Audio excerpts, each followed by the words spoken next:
하나님 우리 아버지와 주 예수 그리스도께서 내려주시는 은혜와 평화가 여러분에게 있기를 빕니다. 오늘 우리가 함께 읽은 본문 말씀을 보면 암몬과의 전쟁에서 승리한 이스라엘 백성들이 사울에게 뭐라고 이야기하냐면은 10장 27절에 기록된 불량배들이 그렇게 이야기를 하죠. 사울에게 뭐라고 이야기합니까? 왕으로 제비뽑기 돼서 선출된 사울이 이스라엘의 왕으로서 그가 어떻게 우리를 다스리겠느냐 라고 이야기하면서 사울이 이스라엘의 왕이 된 것에 대해 불만을 표출했던 불량배들이 있습니다. 근데 오늘 암몬과의 전쟁에서 크게 승리하고 돌아온 사울과 그와 함께 전쟁에 참여하고 사울의 왕권을 지지하는 사람들이겠죠. 그 사람들이 뭐라고 이야기하면은 10장 27절에서 이야기한 것과 같이 그 불량배들을 끌어다가 누가 사울이 어찌 우리를 다스리겠느냐 한 자가 누구냐, 그 불량배들이 누구냐, 그 사람들을 끌어내서 우리가 죽이겠습니다 라고 지금 이야기를 합니다. 아마도 성경에서는 이 사람들을 어떤 방법으로 죽이지는 않았어요. 근데 이 사람들을 어떤 방법으로 죽일지에 대해서 자세하게 오늘 본문에 기록되진 않았지만 아마도 민수기에 보면은 이스라엘 백성들이 죄를 짓거나 했을 때 죽이는 방법이 어떻게 죽이냐 하면은 민수기 15장 35절에 보면은 여호와께서 모세에게 이르시되 그 사람들을 반드시 죽일지니 온 회중이 진영 밖에서 돌로 쳐서 죽인다라고 하거든요. 그러니까 예수님 시대에도 가늠하다 잡혀온 여인도 돌로 쳐 죽이려고 하잖아요. 스데반 집사도 돌에 맞아 죽고. 그러니까 돌을 던져서 사람을 죽인다는 게 얼마나 잔인합니까? 생각해 보십시오. 한 번에 죽는 것도 아니고 그 돌을 계속 맞아가면서 그 충격이 계속 쌓여서 온몸에 피가 흐르면서 그렇게 죽음을 맞이하는 이 죽음이 너무나도 고통스러운 죽음일 것입니다. 그러니까 사울의 정권에 반기를 든 사람들을 이렇게 아주 고통스럽게 죽이겠다라는 것이지요. 그런데 사울이 이 이야기를 듣고 뭐라고 합니까? 사울은 13절에 이렇게 이야기합니다. 사울이 이르되 이 날에는 사람을 죽이지 못하리니 여호와께서 우리 오늘 이스라엘 중에 구원을 베푸셨기 때문에 오늘은 그 어떠한 누구도 죽일 수가 없어 라고 이야기하는 것입니다. 그러면서 사무엘이 어떻게 합니까? 이스라엘 백성들을 다 길갈에 모으는 것입니다. 길갈은 이스라엘 백성들에게 있어서 아주 중요한 의미가 있는 장소입니다. 왜냐하면요, 그곳은 어떤 장소냐 하면요, 이스라엘이 처음 이 가나안 땅에 들어올 때 12지파가 제사장들이 돌을 하나씩 메고서 길갈을 지나갈 때에 요단강을 건널 때에 요단강 물이 멈추죠. 그리고서 머문 곳에 길갈이라는 곳에 그 메고 온 돌들을 세워서 거기서 하나님과의 언약을 새로 갱신하는 자리. 그리고 이스라엘이 40년의 광야 생활 동안에 이방인처럼 살았을 때에 길갈에서 할례라는 것을 통해 가지고 하나님과의 새로운 언약을 체결했던 지역이 바로 길갈인 것입니다. 무슨 말이냐면요, 이스라엘 백성들에게 있어서 길갈은 어떻게 보면 새로운 것이 출발하는 그 출발지가 바로 길갈이었다라는 것이죠. 그러니까 길갈에 모여서 사울을 왕으로 추대한다라는 것은 이제부터 이스라엘이 사사시대를 끊고 왕정시대로 새로운 출발을 한다라는 것을 의미한다라는 것이죠. 근데 여기서 새로운 왕정시대로 출발할 때에 이방의 나라와 같은 동일한 그런 왕이 세워지는 것이 아니라 하나님이 세운 왕이 이스라엘을 통치하기 원해서 새로운 삶이 길갈에서부터 시작되는데 안타깝게도 사울은 이 일을 제대로 잘 수행하지 못했습니다. 지금 어떠한 상태냐 하면은요, 길갈에 모여서 사울을 왕으로 추대한다라는 것은 우리나라로 말하면은 대통령 선거를 합니다. 대통령 선거를 해가지고 대통령에 당선이 되죠. 당선이 되면은 당선된 다음 날부터 바로 대통령 직무가 시작되는 게 아니라 당선인 신분으로 한동안 지냅니다. 왜요? 지금 대통령으로 있는 사람과 당선인이 서로 이제는 인수인계를 해야 하기 때문에 그 인수위 과정을 꾸리는 시간이 필요하다라는 것입니다.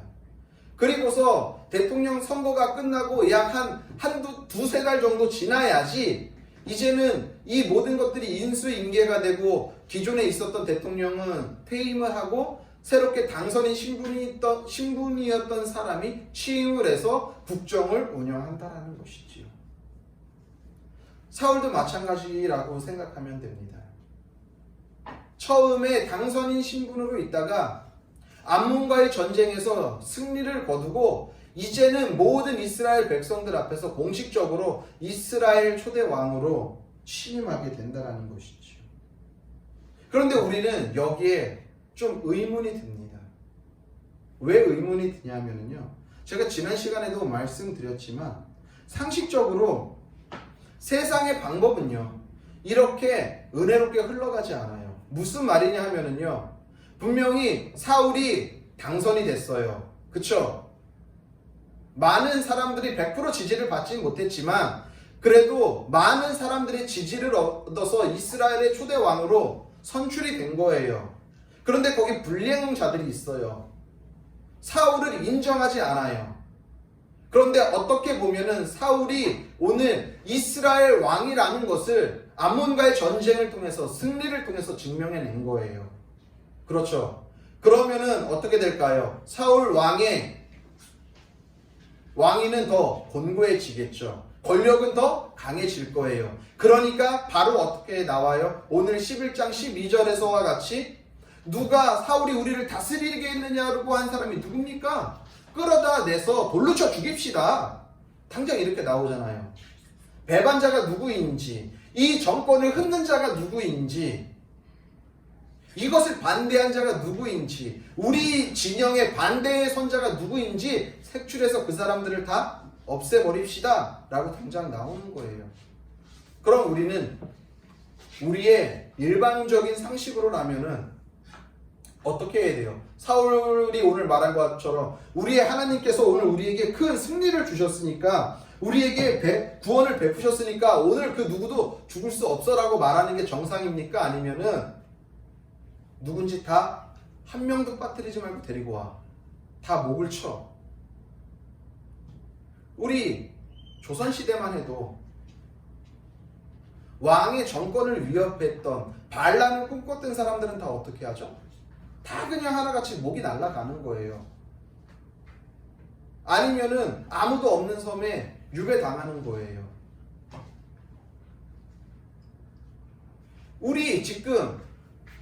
우리가 살고 있는 이 시대에도 지금 문재인 대통령이 19대 대통령이지만 19대 대통령까지 오기 전까지 정권을 유지하기 위해 우리는 어떤 대통령들이 있었는지 역사를 통해 우리는 다 기억할 수 있다라는 거예요. 정권을 유지하기 위해서 나와 맞지 않는 사람들은 다 하나같이 가차없이 쳐내는 게 우리 인간사의 모습이라는 것이죠. 그러니까 우리는 이런 부분이 참 이해하기 어려운 거예요. 성경은 그와 반대로 가고 있잖아요. 우리는 세상의 방법, 세상의 관점, 세상의 사고를 가지고서 성경을 보니까 이 성경에 이러한 일들이 나타날 때, 성경 이러한 구절이 말씀이 드러날 때 참 마음이 힘들어지는 거죠. 어떻게 그럴 수 있지? 사울은 어떻게 이럴 수 있지?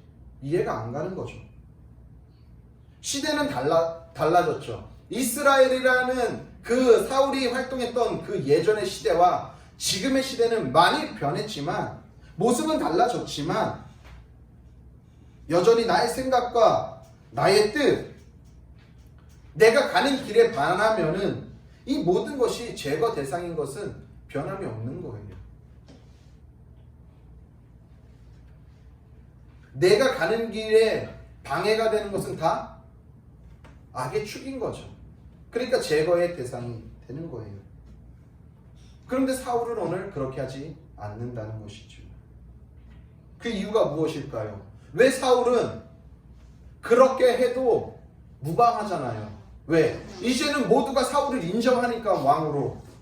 그러니까 어떻게 보면은 당연한 일일 수도 있지만 사울은 그렇게 하지 않아요. 왜 그랬을까요? 왜 그렇게 하지 않았을까요? 그것은 바로 사울은요, 적어도 이때까지만 해도 마음 가운데 하나님을 왕으로 모시고 있는 거예요. 하나님을 바라보고 있는 거고요. 하나님의 주권을 인정하고 있었기 때문입니다. 그렇기 때문에 그 불량배들이 뭐라고 이야기했던, 그들이 어떻게 행동했던 그것을 용납하고 이해하고 넘어갈 수 있는 마음의 상태가 되어 있는 거예요. 그렇기 때문에 그들이 뭐라고 했던, 그들이 어떻게 했던 그 가운데서도 사울은 마음의 평정심을 유지하고 하나님의 마음을 구하면서 그들을 손대지 않을 수 있었던 것입니다. 적어도 사울은요, 하나님을 볼 수 있는 눈이 이때까지는 있었습니다. 물론 이 눈이 사울이 죽는 날까지 가지는 못했죠. 중간에 사울도 이 마인드가 틀어져서 결국에 자기의 욕심대로 이스라엘을 이끌었지만 이렇게 처음 시작할 때는 그렇지 않았다라는 것입니다. 본문을 보면 오늘 이스라엘이 사무엘의 말을 듣고 길갈로 모입니다.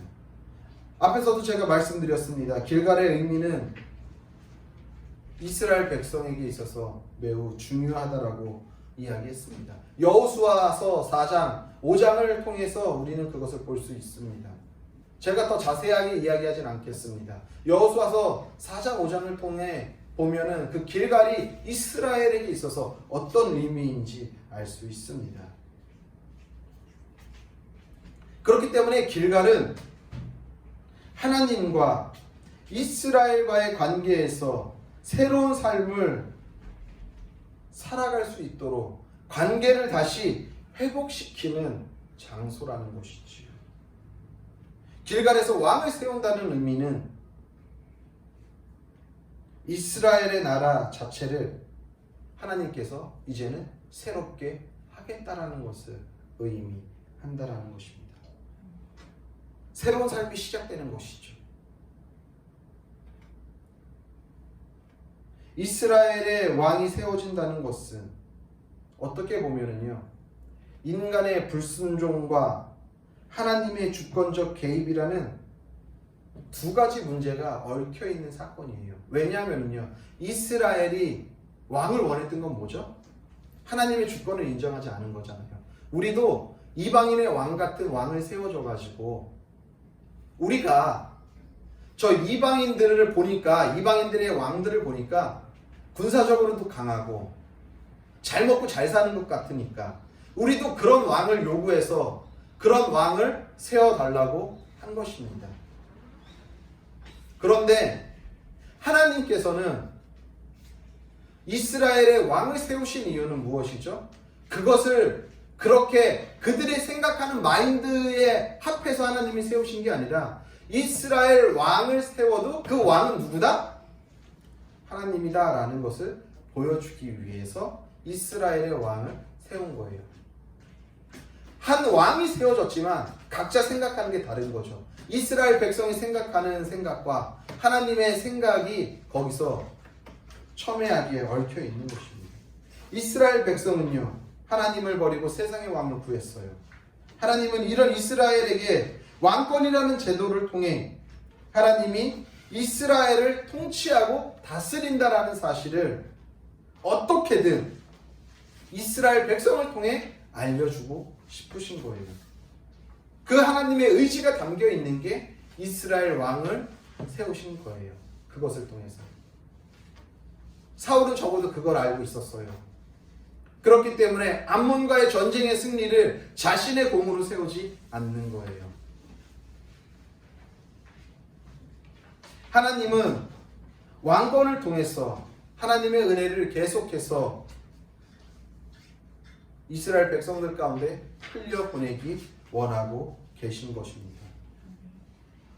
그런데 안타깝게도 이 일을 맡은 사울은 그 마음이 금세 변해버려 얼마 가지 못하고 그 마음을 잃고 마는 것이죠. 왜 사울이 하나님의 은혜를 오래 가지 못하고 그것을 잊어버리고 흘려보내지 못했을까요? 그것은 어느 순간에 사울 마음 가운데 하나님의 주권을 인정하기보다는 한 번, 두 번 전쟁에 승리하다 보니까 이것이 이제 마음 가운데 들어오는 거예요. 그러다 보니까 이제는 어떻게 됩니까? 그 마음이 커가다 보니까 하나님의 주권은 인정하지 못하고 그것이 다 나의 어떠함에서 나았을 거라고 생각하기 시작하는 순간부터 하나님의 나라는 무너지기 시작하는 것이고 이스라엘은 다시 고통받게 되는 것입니다. 우리는 너무나도 잘 알고 있어요. 이스라엘의 역사를. 솔로몬 왕 이후에 어떻게 됩니까? 이스라엘은 안타깝게도 북이스라엘의 10지파와 남유다의 2개의 지파로 나눠지게 되죠. 그러면서 각자의 왕들이 나오게 됩니다. 그래도 적어도 남유다에 있던 왕들은 간혹 가다가 선한 왕들이 있습니다. 그런데 그런 왕들 가운데서도 처음에는 선했지만 나중에 악한 왕으로 변하는 왕들이 너무나도 많이 있어요. 왜 그럴까요? 처음에는 겸손해서 하나님의 말씀을 붙잡고 내가 이렇게 하는 것들이 하나님이 하셨다라는 것을 고백하지만 어느 순간 내 의가 드러나기 시작하고 내가 했다라는 것이 이 마음속에서 꾸물꾸물 올라오다 보니까 결국에는 하나님이 일하신 것에 대한 감사와 겸손은 온데간데 없고 내 것이 드러나는 것이죠. 하나님의 주권을 인정하지 못하는 순간, 하나님의 주권이 사라지는 순간 내 것이 드러나게 되고 결국에 그 나라는 망하게 될 수밖에 없다는 사실을 우리는 이스라엘 왕들의 역사를 통해서 너무나도 잘 알고 있다는 것이죠. 그렇기 때문에 오늘의 말씀도 이와 연결해서 보게 되면 하나님의 주권을 인정하고 하나님을 바라볼 때 하나님은 새로운 삶을 허락하신다는 것입니다. 하지만 하나님의 은혜를 잊고 하나님의 주권을 잃어버리는 순간, 하나님과 단절되는 순간 하나님의 은혜도 새로운 삶도 사라지게 되는 것입니다.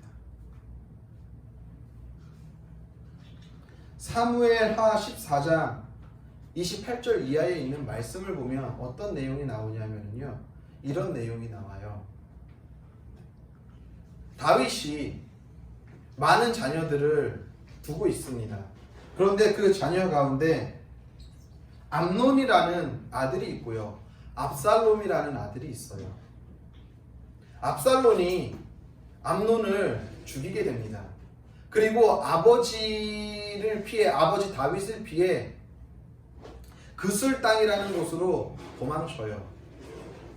그런데 압살롬은요, 성경에서 기록하기에 압살롬은 참 멋있게 생긴, 어떻게 보면은 다윗의 뒤를 이을 수 있을 정도의 아주 훌륭한 왕자였어요. 다윗 입장에서도 암논을 죽인 것에 대한 그 뭐라고 해야 될까요? 그 죄는 있지만 그거 하나만 가지고 내치기에는 너무나도 아까운 아들이라고 생각이 들었을 겁니다. 그러니까 어떻게 합니까? 그술 땅에 도망가 있는 그 압살롬을 다윗이 데리고 오는 장면이 있습니다. 요압이라는 장군을 통해 가지고 압살롬을 데리고 와요. 그런데 재밌는 건 뭐냐면은요. 압살롬을 데리고 다시 다윗 성으로 데리고 왔는데 아버지가 압살롬의 얼굴을 보지 않는 거예요. 2년 동안. 압살롬은 어땠을까요? 그 2년이라는 기간이. 우리 생각을 해보십시오. 아들이 죄를 짓고 나갔어요. 그런데 아버지가 사람을 보내가지고 이제 그만 들어와라 라고 해서 집에 들어왔는데 그 집에 들어온 아들을 아버지가 눈도 마주치지 않는 거예요. 2년 동안. 그럼 아들 입장에서는 어떻게 생각할까요? 분명히 아버지가 사람을 보내서 나를 데리고 왔다라는 것은 이제 아버지가 용서한다라는 뜻으로 받아들일 수 있잖아요. 그렇죠. 그런데 결국에 집에 왔는데 눈도 한 번도 안 마주친다면은 아들 입장에서는 어떤 생각이 들까요? 아버지가 정말 나를 용서한 건가? 용서하지 않은 건가? 그 왕궁에 있는 그 2년이라는 시간이 압살롬에게는 어떤 시간이었을까요? 무척 괴로운 시간이었을 겁니다. 괴롭기만 했을까요? 두렵기도 했을 거예요. 이러다 나도 암놈처럼 죽는 거 아니야? 그 숲 땅에 있는 나를 데려다 놔놓고서 화해한 척하고서 아버지가 나를 죽이려는 건 또 아니야? 라고 생각할 수도 있잖아요. 왜? 2년 동안 자기 얼굴을 아버지가 보질 않았으니까. 그러니까 어떻게 합니까? 압살롬이 요압을 불러다가 확실하게 아버지의 의중을 묻는 거예요. 다윗이 나를 데리고 온 의중이 무엇이냐? 정말 나를 용서했냐? 아니면 아직도 아버지가 뒤끝이 남아있냐? 그렇다고 한다면 내가 아버지 앞에서 그것을 사죄하고 그것에 대한 벌을 달게 받겠다라고 이야기하는 거예요. 그랬을 때에 다윗이 그 이야기를 듣고서 압살롬을 보게 되는 것입니다. 그랬을 때 이제 압살롬은 마음이 놓이겠죠. 아, 이제 아버지가 다 풀어졌구나. 만약에 거기서 아버지가 덜 풀어져서 나에게 그것에 대한 암논을 죽인 것에 대한 벌을 내렸다고 한다면 그것을 달게 받을 의향이 있었는데 아버지가 그것을 내리지 않고 나의 얼굴을 다시 보는 것을 보아하니 이제는 아버지가 다 풀렸구나라는 것을 알게 된다는 것이죠. 그러면서 이제 어떻게 됩니까? 마음이 가라앉고 두려움이 가라앉는 것이죠. 저는 이 말씀을 보면서 그런 생각을 했습니다. 하나님 아버지와 나와의 관계가 이와 같진 않을까? 우리의 관계가 이와 같지는 않을까라는 생각이 들었습니다.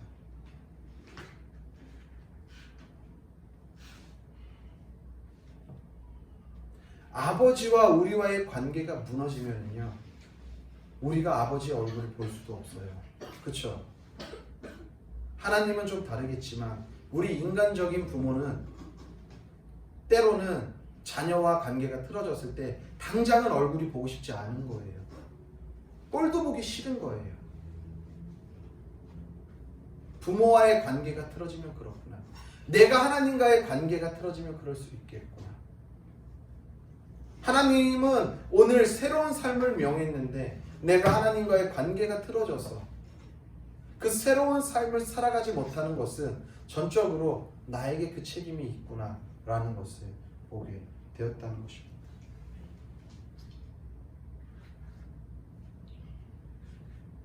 살아도 사는 것이 아니죠.